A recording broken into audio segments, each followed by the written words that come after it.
I am barbecuing ribs tonight, and I wanted to take a moment and show you how I prep them. I like to work with gloves because I really don't like touching raw meat a lot. So you don't have to use gloves. Just make sure you wash your hands. Uh, this rack here I've just prepared. So I'm going to show you how I've got this ready for the to take on the rub. So I'm going to put this here. This rack of ribs did come with a flap of meat that would have been right here. And it came with some ribs that were along this area. So what the butcher's done already is he's just cut this across. There'd be a joint you'd fill in there for the joint, and then where it would give way, you just slice that off. And then on this here, you just run your knife, keeping it flat, and then that will come off. So you want to take those off. So what I like to do after that's prepped is I like to remove the silver skin that's covering the back of these ribs. That's that membrane. It's really tough and not very appetizing. So to do that, I just slide a paring knife under, loosen that up a little bit.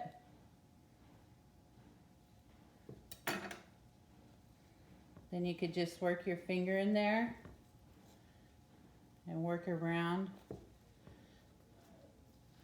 until it pulls up. The first few times that you do this, it's going to be a little bit challenging. It's very sticky, like duct tape, and it doesn't want to come off of there. So, but just work with it. Just slide your finger under there.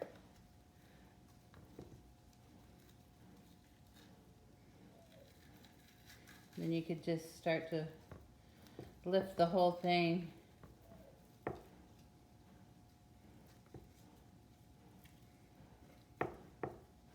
This few minutes of prep time here, I think is really worth it. Like I said, the only reason I would leave this on is if I was going to overcook my ribs to the point they're going to fall off the bone. I don't cook my ribs like that, but if you did, and you don't really care about proper cooking methods, then hey, just leave it on. But you're not supposed to cook your ribs to the point they fall off the bone anyway. So, like I said, this is not an appetizing piece that you want to eat anyway.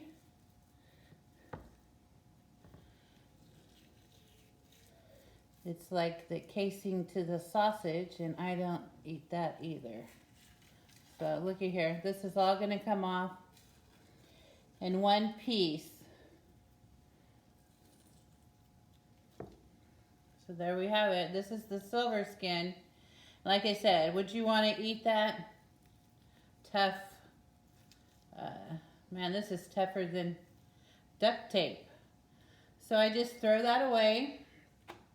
And then if there's any pieces of fat here, you can go with your paring knife. But these are pretty clean. You want a little bit of fat because that's flavor. And it's going to melt away anyway when you're cooking it. So what I do next is I score in between the ribs, and you can see them. This is just nice when it comes time to serve the ribs. Your guesswork, you don't have to figure out where to cut it. It's already prepped for you. You don't want to cut all the way through. Just, like I said, just a little bit more than a score. You're just defining where to cut.